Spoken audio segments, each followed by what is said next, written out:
In this video, we are going to see how to make circular convolution for two sequences. So let us consider two sequences x1 of n and x2 of n. x1 of n contains elements 1, minus 2, 3 and minus 1.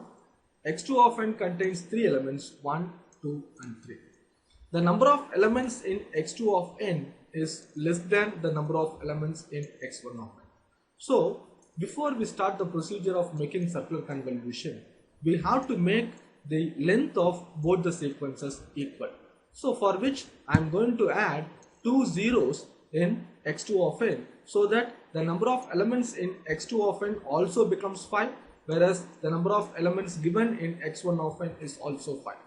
So, now let us go for making the circular convolution of these two sequences x2 of n and x1 of n. So first let us draw a circle. This circle is going to indicate the sequence of x1 of n. Means that I am going to mark all the elements, all these 5 elements of x1 of n in this circle in the counterclockwise direction as indicated here. So first I am going to mark all these elements of x1 of n in the counterclockwise direction. So the first element is marked here, which is x1 of 0, which is equal to 1. This is the first element. Now I have marked this element at some arbitrary location in my circle, and I am going to mark the second element x1 of x1 of 1, which is equal to minus 1 in the counterclockwise direction on the circle. So the second element is marked somewhere here, x1 of 1, which is equal to minus 1, which is the second element. Now I am going to mark the third element of x1 of n, which is x1 of 2, which I mark it as my x1 of 2 is equals to minus 2, again in the counterclockwise direction.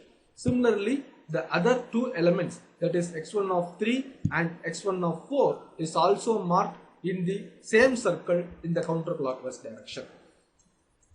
Now I have taken the circle, I mapped all the elements of x1 of n in the counterclockwise direction on the circle.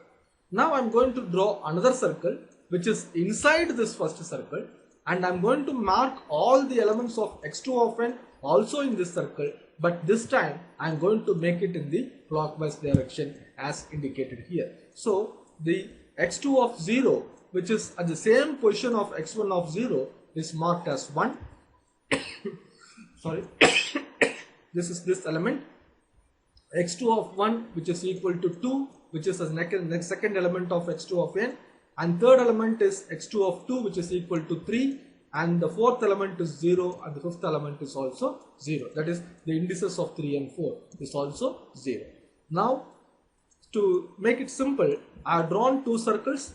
The first circle is the outer circle, which indicates the sequence x1 of n, and the elements of x1 of n are marked in the counterclockwise direction.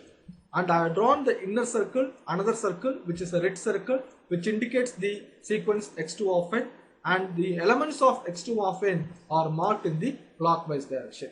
You have to be very clear enough that both x1 of 0 and x2 of 0 should start at the same point.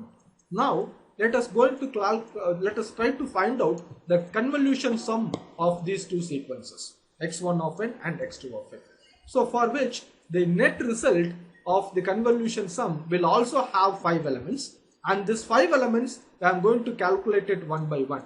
So let us try to calculate the result of convolution sum of x1 of 1, x1 of n and x2 of n, which is equal to y, which is the first element is y of 0. I am going to calculate that. So for which let me take this particular elements, this one and this one, I am going to multiply. Similarly, I am going to multiply this 0 and this minus 1. Similarly, I am going to multiply minus 2 and 0. Similarly, I am going to multiply this 3 and this 3. And similarly, I am going to multiply this 2 and minus 1. So, you take the product of all the elements within this boxes, add all those elements, and the result is y of 0, which is what I indicated here. Y of 0, which is the result 1, which is 1 into 1. This is this 1 into this 1, plus 0 into minus 1, this 0 into minus 1, minus 2 into 0, 0 into minus 2, 3 into 3, this is 3 into 3, and 2 into minus 1, which is 2 into minus 1. Now I take a multiplication of all this 1, 0, 0, 9 and minus 2. So total net result is 8. Now I am going to calculate the next element of the convolution sum, which is y of 1, for which I have to rotate the inner circle by one sample in the counterclockwise direction as indicated here. So now I rotate by one sample.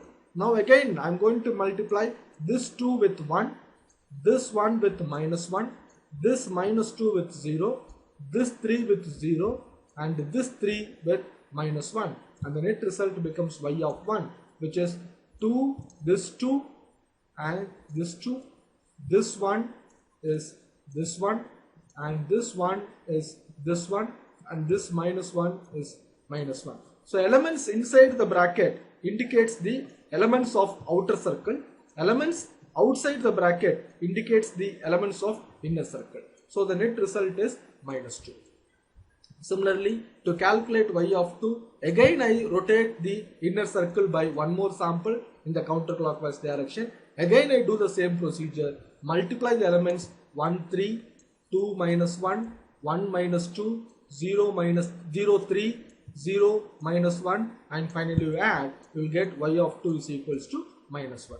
Again to calculate the next element of y, which is y of 3, again I rotate it by one sample and again I do the same procedure. I will give me y of 3 is equals to minus 4. Again to calculate y of 4, the elements in the net result is also equal to the number of elements in both the sequences. So y of 4 is the final value. Again I rotate, again I make it, multiply, add, I will get y of 4 which is equal to minus 1. So the net y is 8, minus 2, minus 1, minus 4 and minus 1.